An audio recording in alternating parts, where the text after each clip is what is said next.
your flesh and blood. Welcome to Tell Me Your Story, New Paradigms for a New World. I'm Richard Dugan, your host. We're giving you choices and knowledge of those choices to help make your dreams come true. We are here on Sundays at 7 a.m. and 7 p.m., Monday mornings at 1 a.m., and we are also here on Wednesdays at 9 a.m. That's our special edition of Tell Me Your Story. We stream at those times at richarddugan.com. We are also podcasting these programs at SoundCloud, iTunes, TuneIn Radio, Spotify, Stitcher Player FM, Blueberry, iHeartRadio, Amazon Music, many, many other locations as well. We're on YouTube where you can watch these videos. We hope that you will.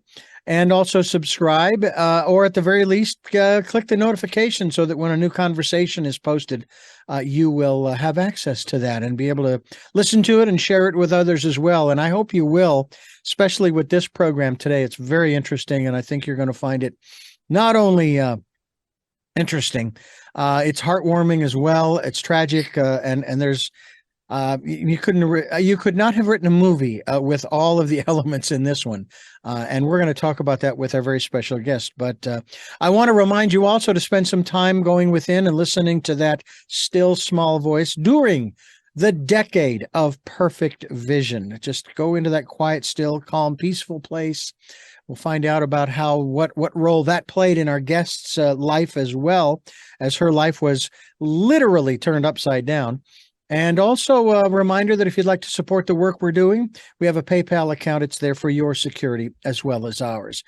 With all of that being said, we have a very special guest here. She's a local Santa Barbaran, and she tells a story. She refers to this particular work as her memoir. It is a true story. I actually was living here in Santa Barbara during the time of this particular event, and it was sort of a culmination of events as well. Kim Cantin is my guest. Her book is Where Yellow Flowers Bloom. We'll find out about the aspect of the title, which I find fascinating. It, again, is a true story of hope through unimaginable loss. And Kim, I want to first of all thank you for joining us here on the program and sharing what is, I'm sure, even to this day, still not an easy conversation to have with people. Good morning, Richard. Yeah, you're right. It's still not an easy conversation to have, but thank you for having me here. Sure. Now, I'm curious. We're going to go back a little bit. I'm going to just give a very brief synopsis of what transpired.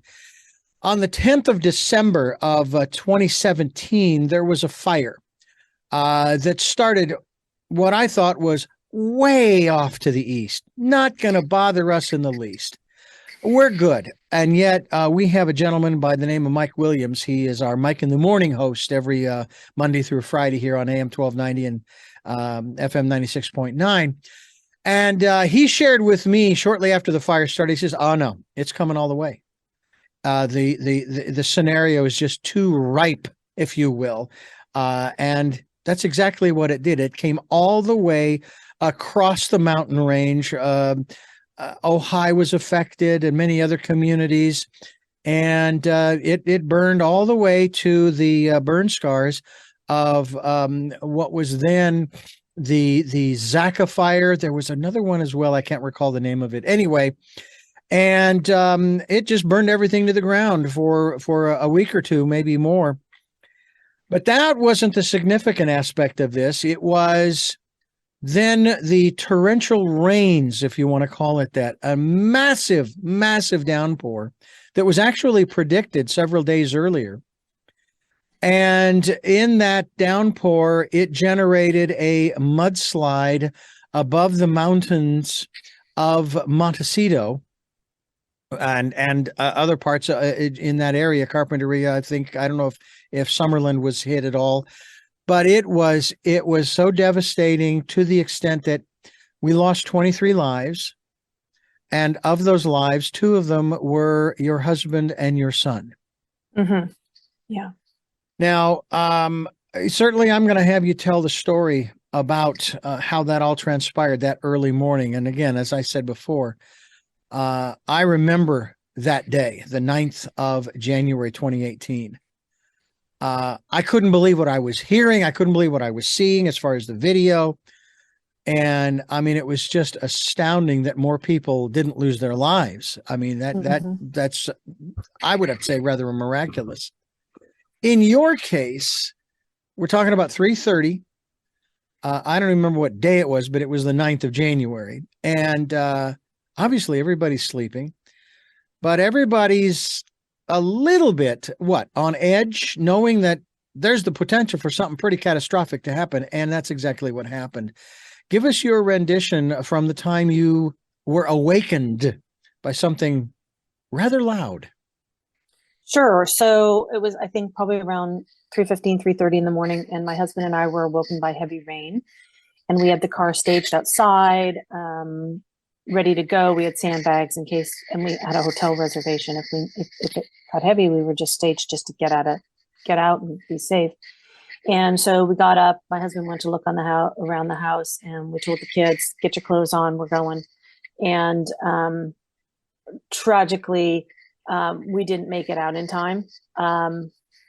When what we didn't know was part of the mountain came down, and it was coming down with boulders and 100-year-old trees and debris, almost like a slip and slide. And there was a creek across the lane from us and a couple houses, and there was a curve in the creek, and it didn't make that because the creek and the underpass got all blocked up with massive car-sized boulders. And so a neighbor saw a 30-foot plume of mud, debris, and car-sized boulders plume up to the sky and crash down on our home and our neighbor's home. And it crashed down on my home with my family in it. My husband may have seen it coming because he opened the front door. He's like, "Get out now." And then as soon as he opened the front door, he slammed it. He says, "Get back door now." And he just blew past me in the living room. And I went to grab the dog's leash. I had no idea what was coming. I had no idea. And the kids were in their rooms trying to get their clothes on. And then all of a sudden the mud was at my waist. And pretty soon I couldn't stand up and I was under the mud. And then I woke on a debris pile about 2 football fields away. I was wrapped in electrical wires, very injured in an intersection. Wow. And you have no recollection from the moment you went under until you were on that debris pile? No, I remember being under. And being hit by everything. Pieces of furniture, granite, probably bricks.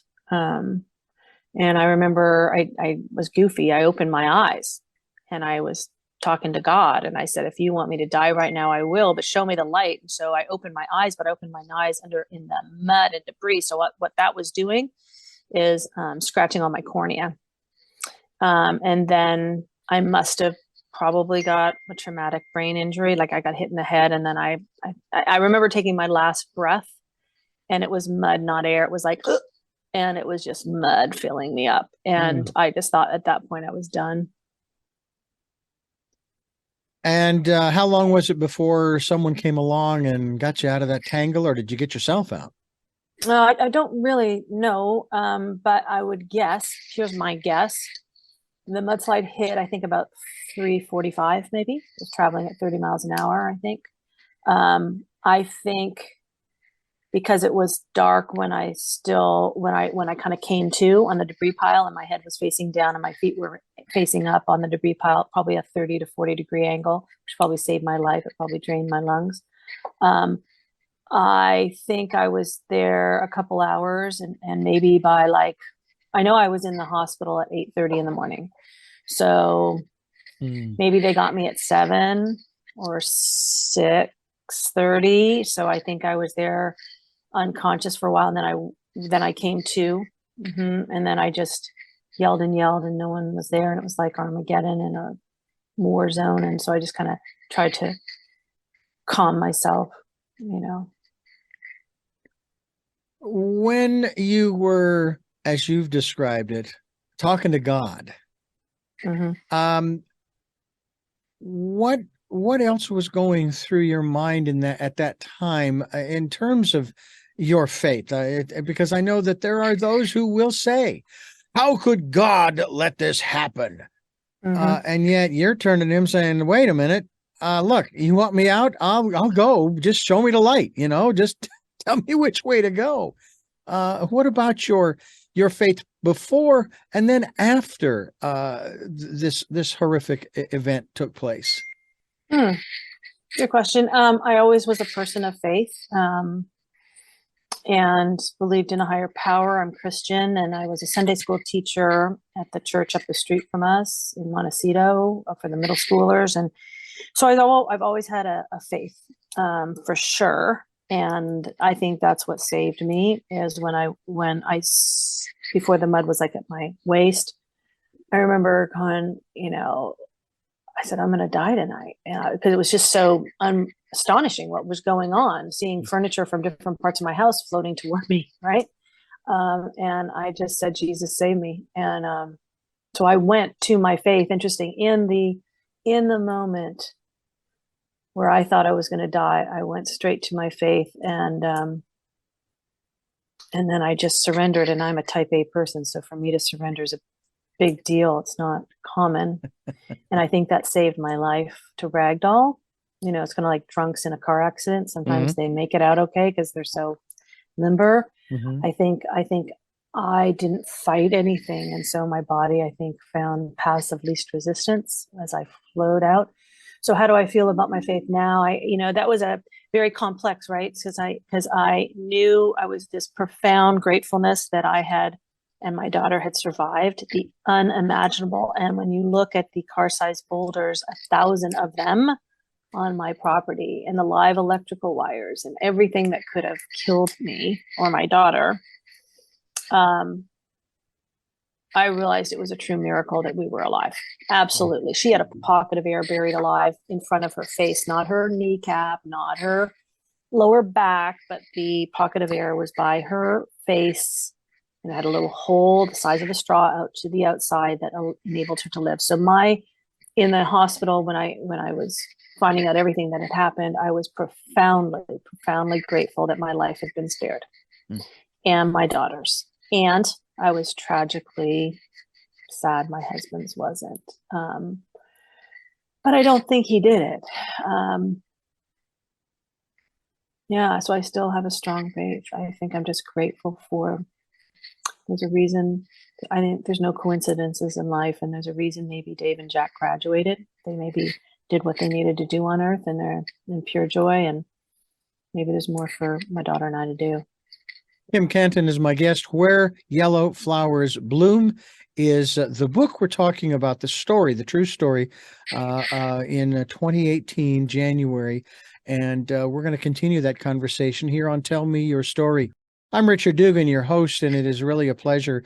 I really do appreciate the fact that you, Kim Cantin, have joined us here on the program to share this true story. There's a part of me that I cannot see this being made into a movie, only because it's just, I don't know, it's just too much.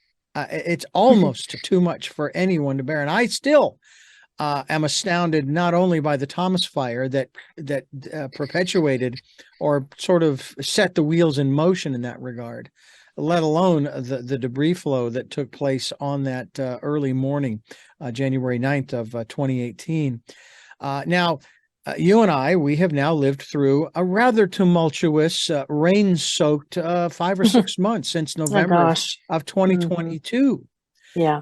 And yet, as far as I know, I have not heard of any major mudslides and homes being taken out and so forth, either because it hasn't made the news or because it didn't happen. I know that there were those who did have some damage. I recognize that all over California, let alone here on the South Coast. You chose to stay that night. You and your family chose to stay in the house that night. What, rather than leaving, what perpetuated the decision to stay?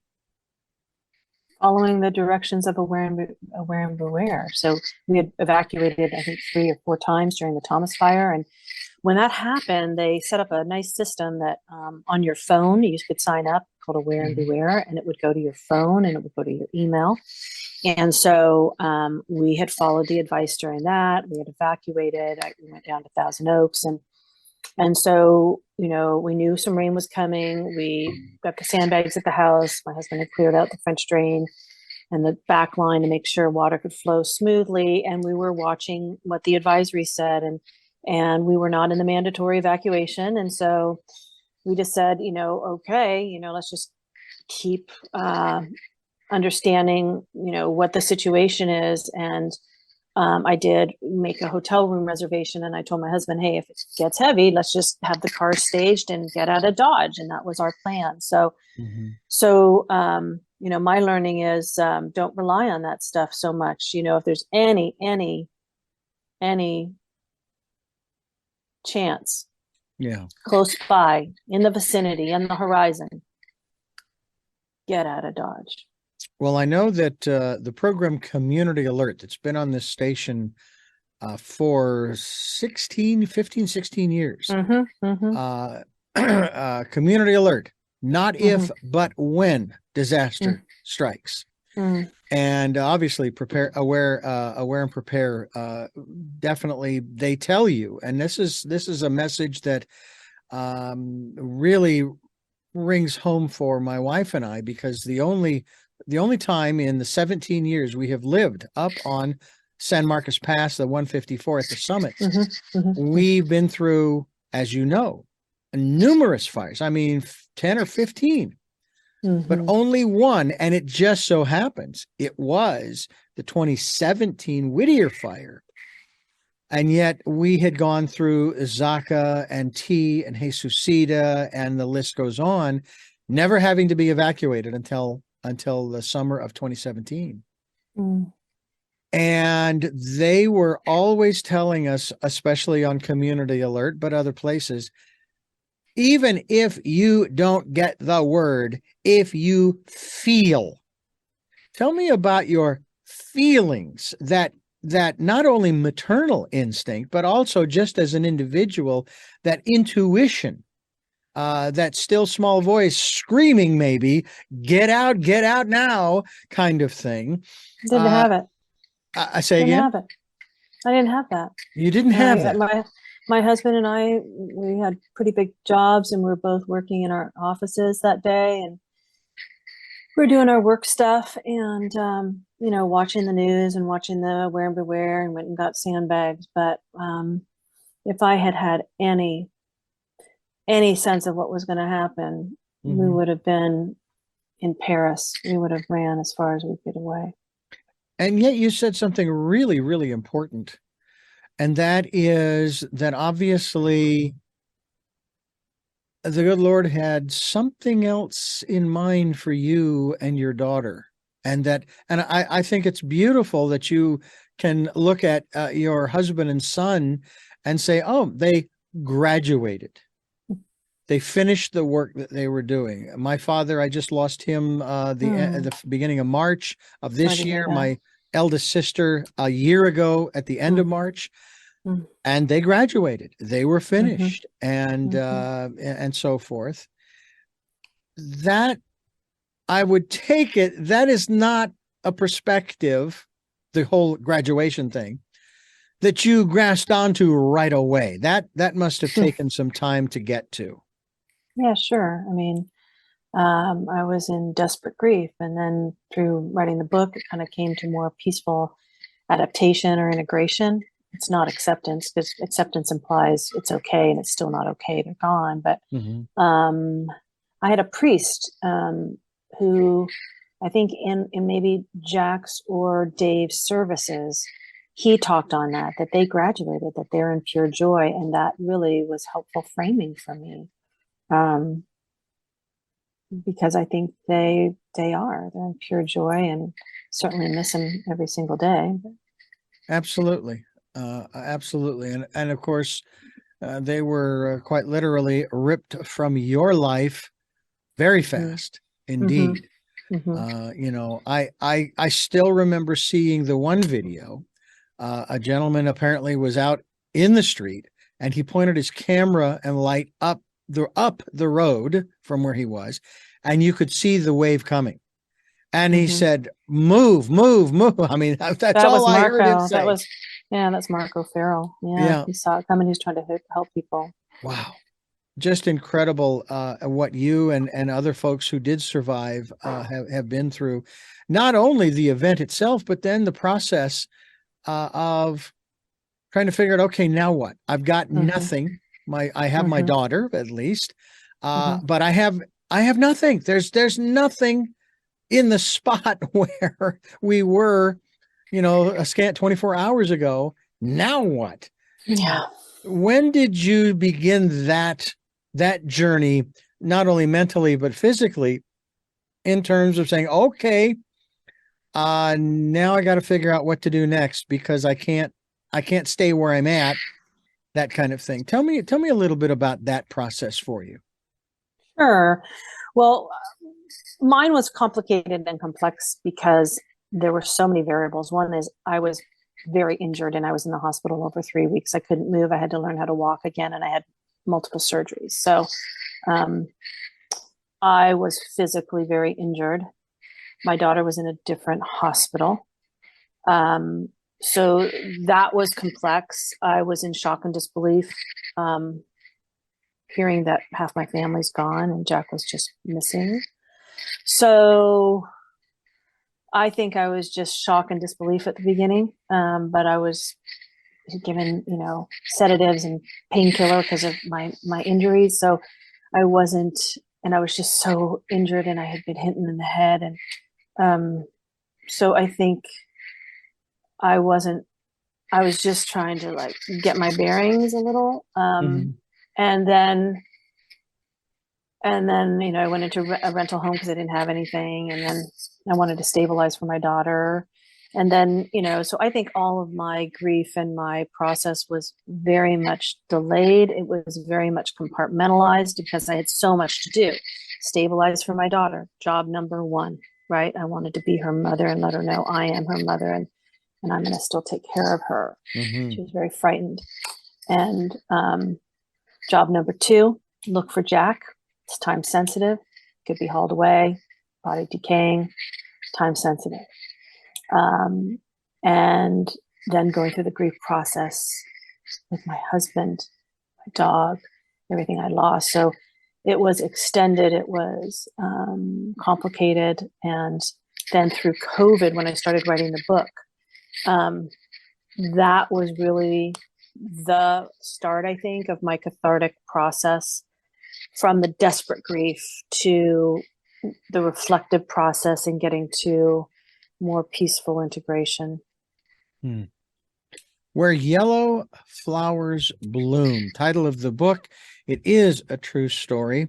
As a matter of fact, it's a true story of hope through unimaginable loss. Kim Cantin is my guest, kimcantin.com. And by the way, that is KIMCANTIN.com.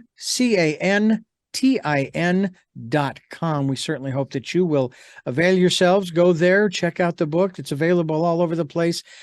Locally, there are we still have bookstores, ladies and gentlemen. They're local. They're not big chains. There's one in particular. It's called Chaucer's. It's a beautiful place there in what we refer to as, I believe it's Loretta Plaza. And we encourage you to make a trip out there, get a copy. Like I said, it's also available on Amazon. And you are listening to Tell Me Your Story. I'm Richard Dugan, your host, and Kim Cantin is my guest. Again, the book is entitled Where Yellow Flowers Bloom. Where Yellow Flowers bloom.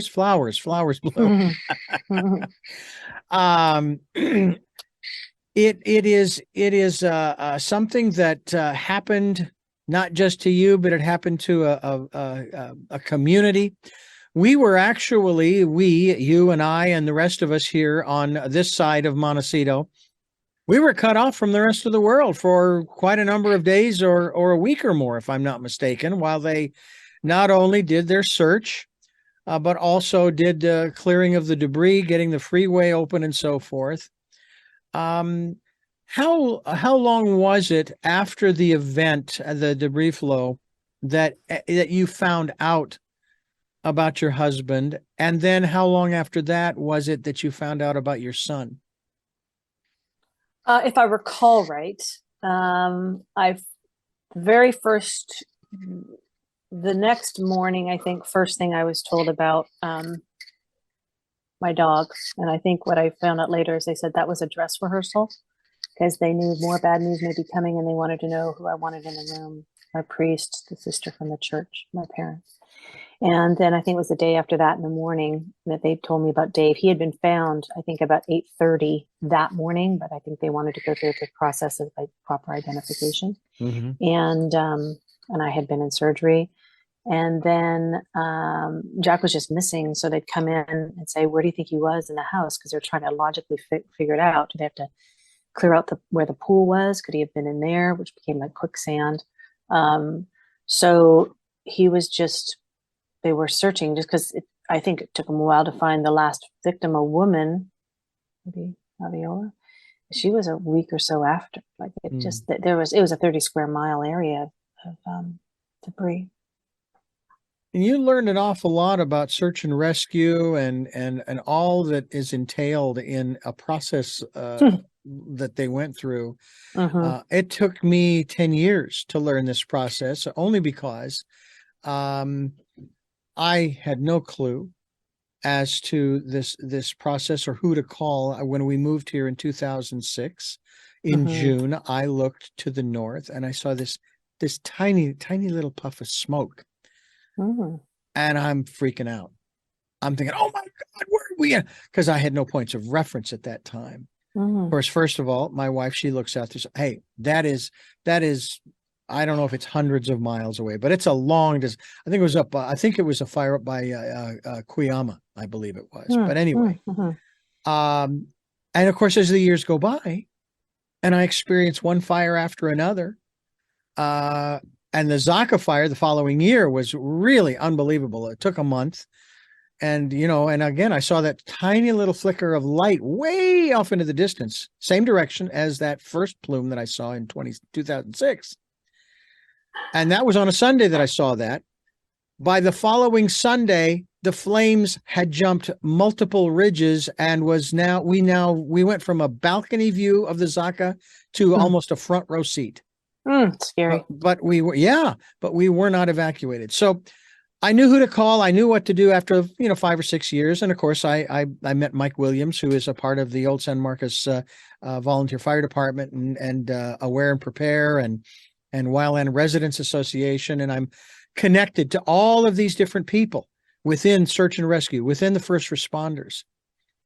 Did you have, other than your education through Aware and Prepare, were you tied into that network in that respect? You had no clue. No clue. I do know I had a lovely neighbor next door, and I remember her telling me with the fire, she goes, Kim, because she had lived there for 30 years. And she said, fires can move really, really fast. Like you've got to take them really seriously. And that even was an education for me. I didn't have exposure or experience to any of this stuff before. So I didn't have the understanding.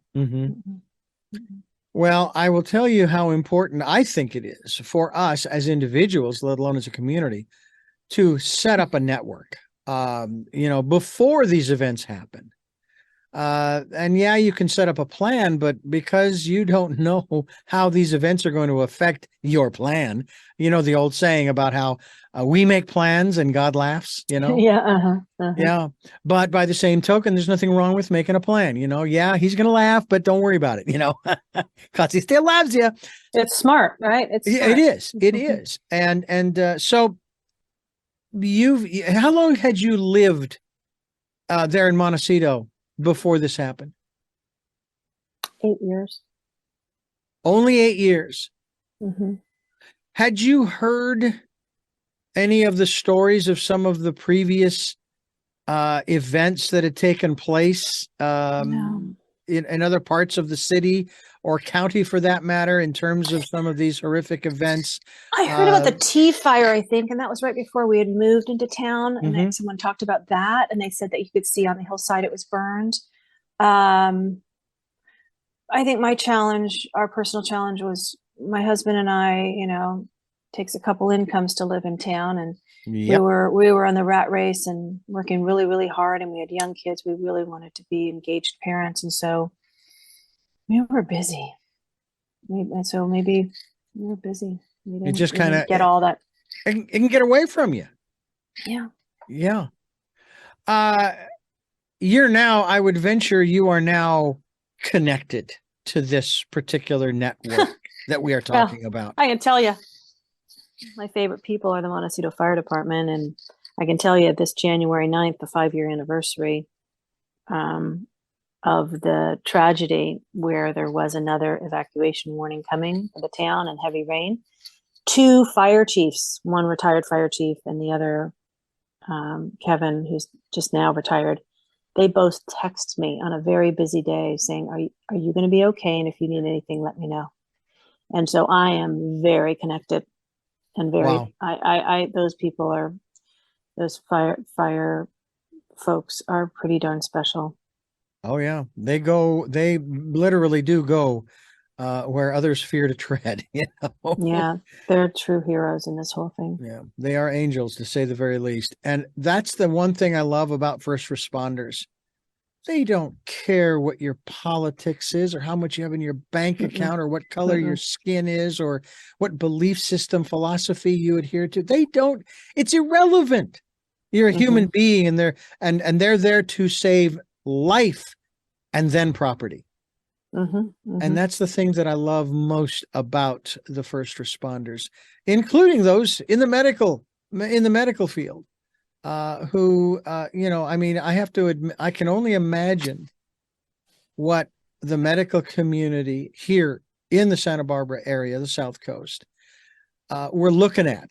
I mean, COVID was bad enough, but prior to that, this event here locally, they were dealing with probably things they had not seen ever. Oh, I think 150 people were injured, right? So yeah. We were coming in, and they did Cottage Hospital's phenomenal, excellent medical care, and but they weren't prepared to deal with mud and these people coming in with mud. I mean, they were putting shaving cream in my hair to get the clumps of mud out. They were trying to wipe me off, but where does it go? They tried to put my daughter on a chair in a shower to get it out. And so they were just hit really hard with something so unexpected. Some people weren't as recognizable, and but they did an outstanding job. Yeah, the wonderful. I've been into Cottage Hospital once or twice, but they're it's great. It really is. Tell me about the process you've been going through in terms of your emotions. Certainly grief. I get that. I get that. Sadness and part of the grief over the loss, not only of your husband and your son, but also of your dog. That pains me because I've laid many animals to rest over my 63 years. And obviously, as I said earlier, my father and my eldest sister in literally less than 12 months, which I thought was really very interesting that my father followed my sister, but hey, it was his firstborn and he was never the same after that. That's compounded grief, right? Yeah, it really is. Grief. Let me ask you about yourself and the emotions that you've been going through the process, which I'm sure you're still going through. If I may ask, are you or have you been in any kind of therapy? I know hospice provides it free and that type of thing. It's more the question, what haven't I been in? What haven't you been? Okay. And look, after this happened, everything changed, right? My identity changed, right? From wife to widow.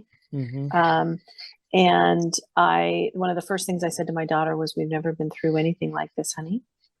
We're going to need a lot of help, and we're going to need to invest in our care and in getting through this. So I really looked to what was available from Hospice of Santa Barbara that does the grief training. She got a therapist, I got a therapist. I did EMDR trauma therapy, which is this tapping thing that helps affect the nervous system from trauma for PTSD. I did group therapy. Cottage Hospital did a How We Heal group, which was for people involved in the mudslide. And that was one of the most helpful things I did because these people got what I went through. Mm-hmm. I went to widows group that would help me focus in on the loss of my husband and the spouse, right? Because I had to think about the loss of my son and then the loss of my husband and then the loss of the dog and then the loss of my life as I knew it. So the widows group helped put a container around the focus on loss of a spouse. I did Reiki therapy, which is this energy moving, kind of like a massage. I'm a Reiki master. It really helped me a lot more than I could have imagined. Yeah. So I am doing somatic therapy, which is helping to reset the nervous system, and it's like a massage, so it's wonderful too. So we want to get on the other side of this, and my husband and son would want us to live a life of joy and to thrive, and so because we would want that for them, right? And so we've just invested a lot, and my daughter as well. Well, I tell you what, boy, what haven't you done is right. That's a good statement to make. What haven't you done? But you obviously acknowledge now as well as back then when it all started, this was not going to get fixed, quote unquote, overnight. This was going to be a long process, and you're still in that 5 years later. Yeah. Where do you think you'll be in 5 years? How do you think that? No idea. I just want to be present in the moment and be grateful for what I have right now, and whatever unfolds. So I don't know. Where Yellow Flowers Bloom is the title of the book. We're talking with Kim Cantin, and you, my friends, are listening to Tell Me Your Story. I'm Richard Dugan, your host, and it is really a pleasure to have Kim Cantin with us. Are you living in Santa Barbara, Montecito? Where are you residing these days? In Santa Barbara. My daughter doesn't want to be in Montecito. I love Montecito. It feels like home to me, but she feels safer a little bit away from there, which I understand. I remember when we were first getting ready to move here in 2006, I wanted to be down by the beach. I didn't know how expensive that would be. But we found but you get a train track.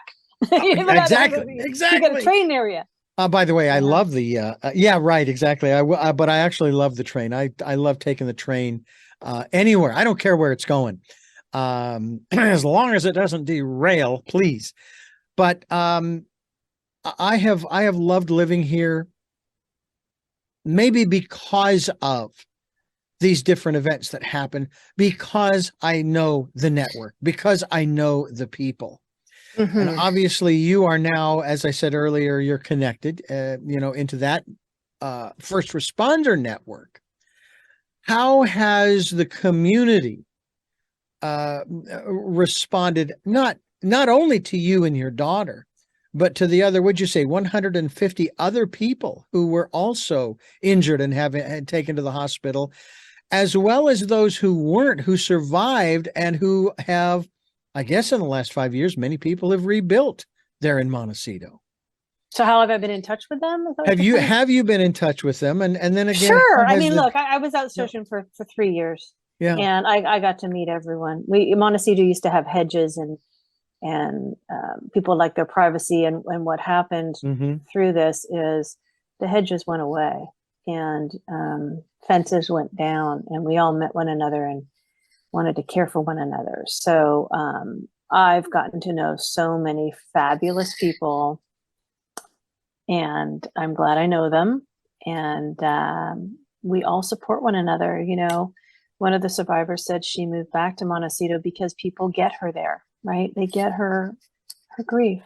And it's a support. It's that the town there's a special sort of compassion that's in Montecito and in Santa Barbara. I think I've only been to Montecito once or twice, and it was to pick up some firewood from a friend of mine out there. But obviously it is considered to be a rather affluent or wealthy part of the South Coast. I don't know how true that is because, well, I don't live there. So I think that's a little, sure, but everyone lives there. Yeah. We had a fixer upper because that's what we could afford, and we were fixing it up. My husband would paint, and paint does a lot to a house. So it's not all massive estates. It's Right. not. We were a normal house, no Yeah. gate. Let me ask you, if I may, from a logistical standpoint, what has happened to the property that you owned? Obviously, the house was gone. There's no more. And we'll talk about another group too that also just sprang up after this event happened. But what has happened to, quote unquote, the lot that you lived on?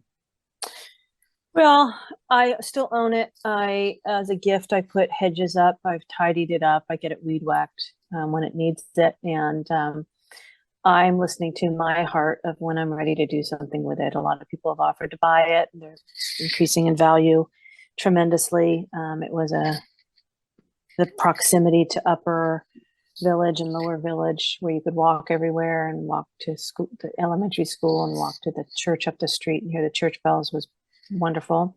But I'm not ready yet. And I'm just going to listen to my heart when I'm ready, to do whatever.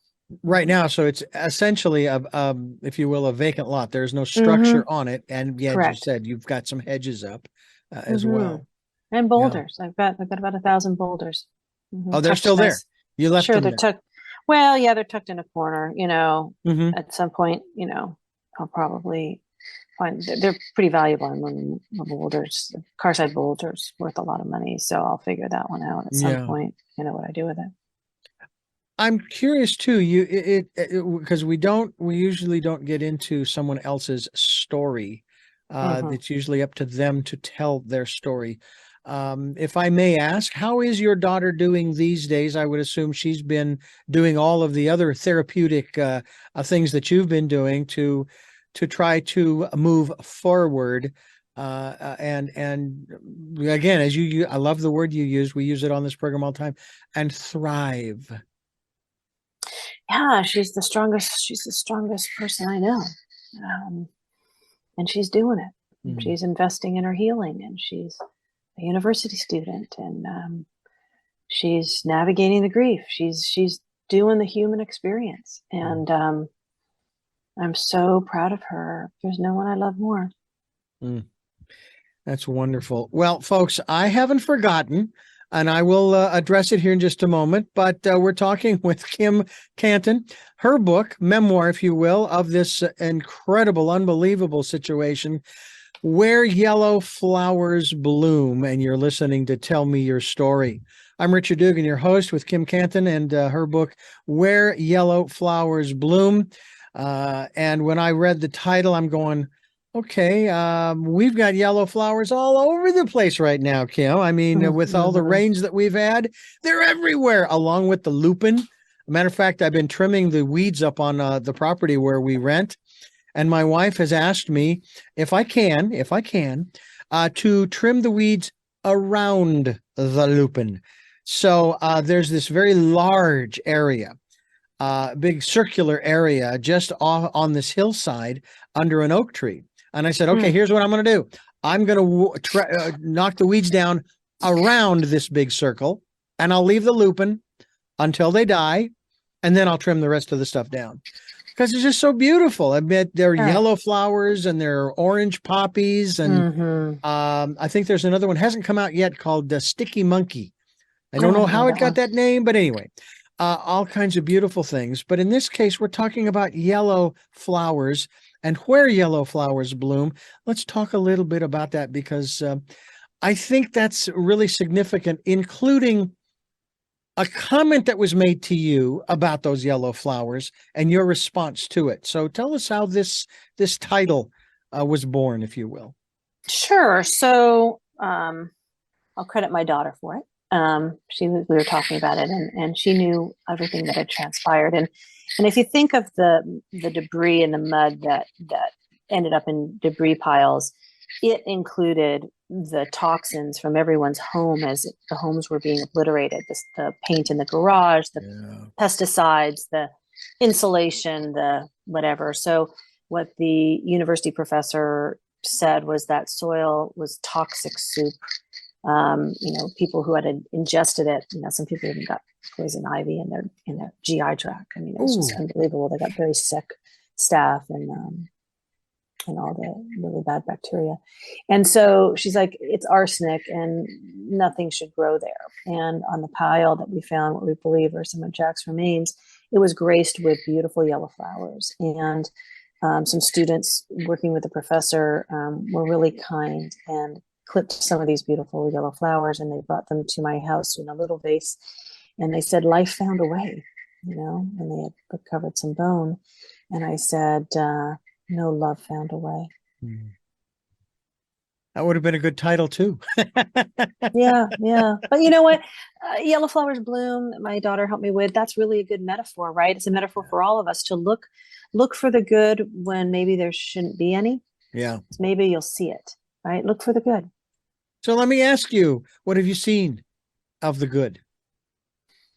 I know we've talked a lot about some of it already, but tell us what. I know that you still have some angst, some frustration, and so forth and so on about the process that went on, not only before but also after. But at the same time, it's like, okay, we could stay there and ruin our health, because that's what we would do. We would be ruining our health by hanging on to all of those things.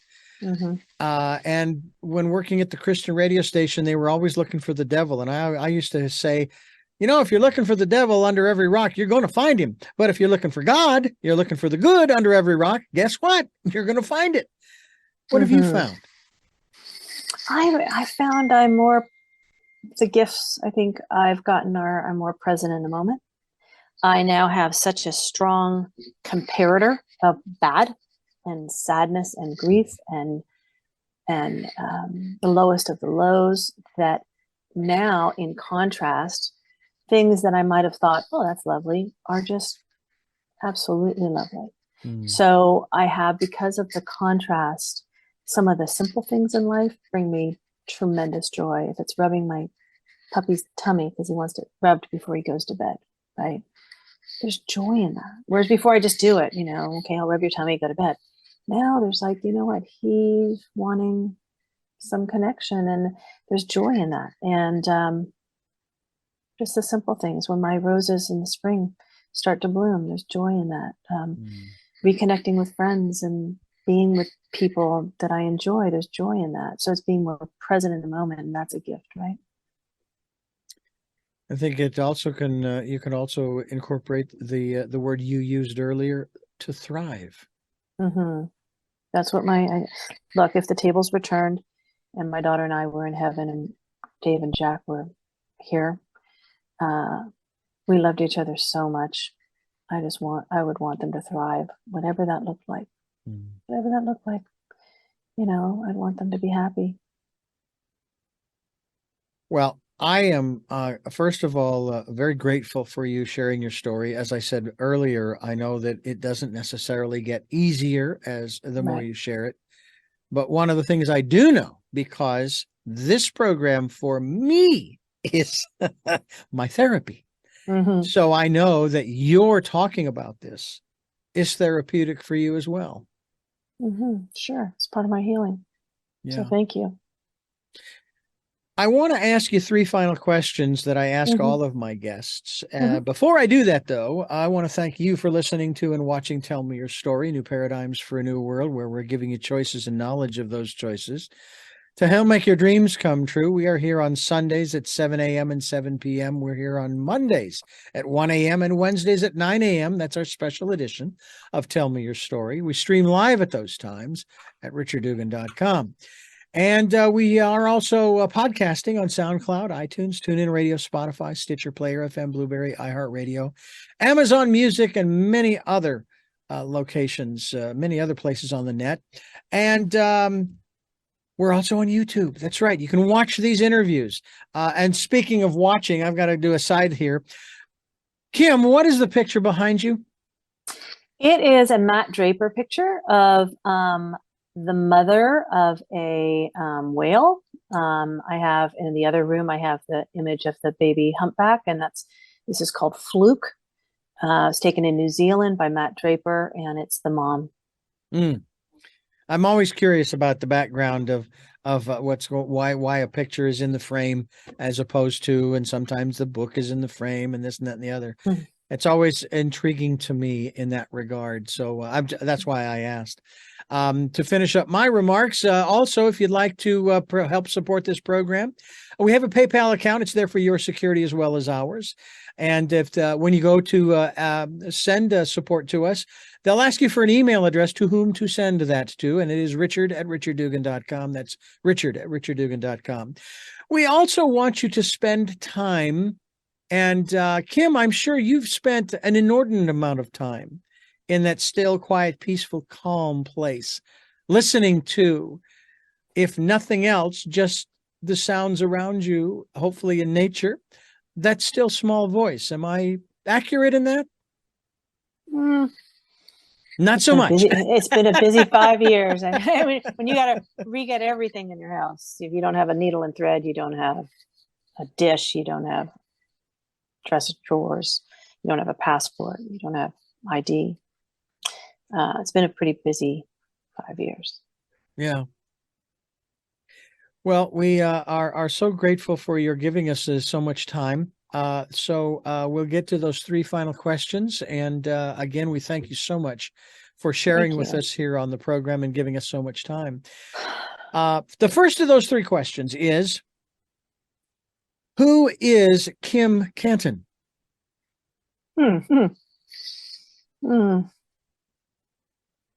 I'm a person who wants to appreciate life for what it has to offer and be a good mommy to my daughter. What is, and you may actually have two answers to this question, pre and post, but what is your life's purpose? Well, maybe it was taking care of my family. We really like to volunteer. I really like giving back in the community. Did a lot of volunteering. And I think now, maybe through this book and through speaking, if I can help others going through a really hard, dark time, maybe that's my life purpose, is to let them know if you work at it, strive to get on the other side of it. You're still gonna miss your loved ones, but try to get on the other side of it. And this one also may have two answers, pre and post. Mm-hmm. What was your best day? There's two, when my children were born. Again, Kim Cantin, kimcantin.com. Thank you so much for sharing your story with us. And I hope that people will avail themselves of connecting with you through your website and can get the support that they need, whether it be through you or there are a myriad of organizations. And the thing I love about hospice, for example, here in Santa Barbara, Hospice of Santa Barbara, if I am correct, there is no charge for the counseling. Right. It's a really tremendous service, right, to help people during the dark times. I was even talking with my therapist, a good friend of mine as well, that I've known since I moved here. And we were chatting away about how, well, should I talk to the folks in hospice? Or, I mean, my radio program, I'm talking about this all the time with my sister and my father and my mother and blah, blah, blah, blah, blah. Have been for 40 plus years doing these kinds of interviews. Do you really think that I need therapy, or should I just continue down the road? And if I have questions, I can give you a call. It's just the latter. If you have questions, you can always give me a call. But yeah, you're doing fine. Yeah, you're still going through it, and he'll acknowledge that. And I think that we are always. It's just that it kind of, I don't want to say it necessarily gets easier as the days roll by, and you get further and further away from those traumatic events. As a passing of a parent or a sibling is pretty traumatic too. But I mean, what you've been through, wow. I mean, you're grieving the loss of a lot of stuff, and you've made it through the other side, even though you're still dealing with, and you're thriving. Am I accurate in that? You're now thriving? Well, you got to give time, right? Mhm. Give time. Okay. I'm working toward that. I don't know if I'm totally there yet, but that's my goal destination. Right? Absolutely. Well, our destination is to wrap up this program. Kim, thank you again for joining us. Thank